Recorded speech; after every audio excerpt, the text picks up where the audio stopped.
a $100,000 fee for some new H-1B visa applications. That's the new rule that the Trump administration announced in October of 2025, and it completely changed the H-1B landscape. It started as a presidential proclamation, followed by a USCIS announcement that left more questions than answers. Since then, we've had some clarification and even some lawsuits, and we finally know much more about what this rule really is. In this video, I'll explain what the $100,000 H-1B fee actually means for you, how it impacts professionals outside and inside of the United States, and how it could completely reshape how employers hire international talent.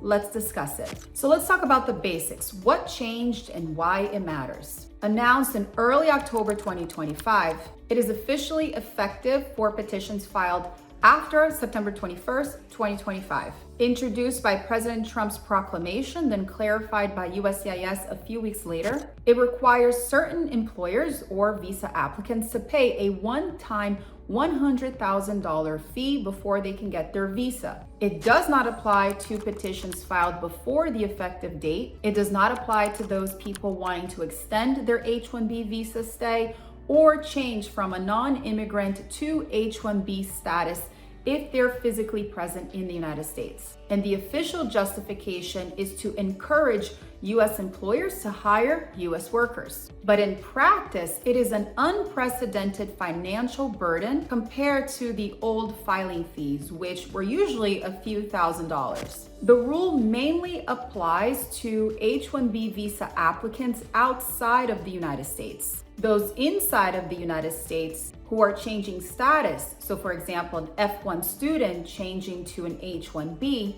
are initially exempt. But here's the trap. If you're already on H-1B status inside of the United States and your passport still shows your old visa like an F1 and you travel abroad, you'll need a new H-1B visa stamp to re-enter as an H-1B status holder. In certain circumstances, that could require visa applicants or their employer to pay the $100,000 fee before that foreign national can get the H-1B visa placed on their passport. This is true, especially if the change of status and the visa application happened after the effective date. Traveling itself isn't banned, but leaving the United States can become extremely risky and expensive, especially if your visa isn't current. So this has effectively trapped many H-1B status holders inside of the United States, forcing them to choose visiting family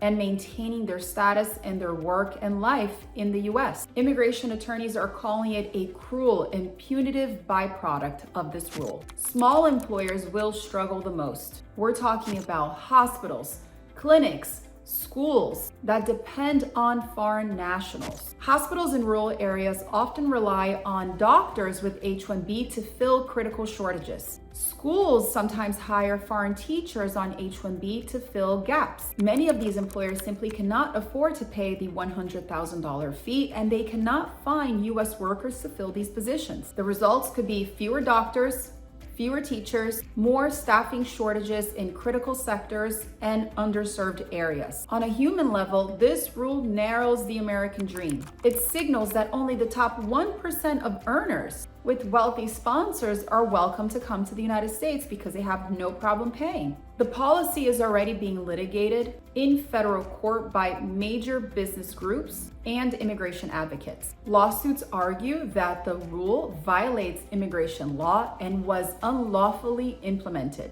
USCIS, however, is enforcing the rule. They've begun issuing requests for evidence, or RFEs, demanding proof that the $100,000 payment was made. And until courts intervene, employers and employees must treat this rule as active. The final outcome will depend on how these lawsuits unfold in the coming months. So now you know what the new $100,000 H-1B fee means, who it affects, and how it could impact traveling or hiring. But this new fee is just a much bigger part in the new H-1B visa landscape.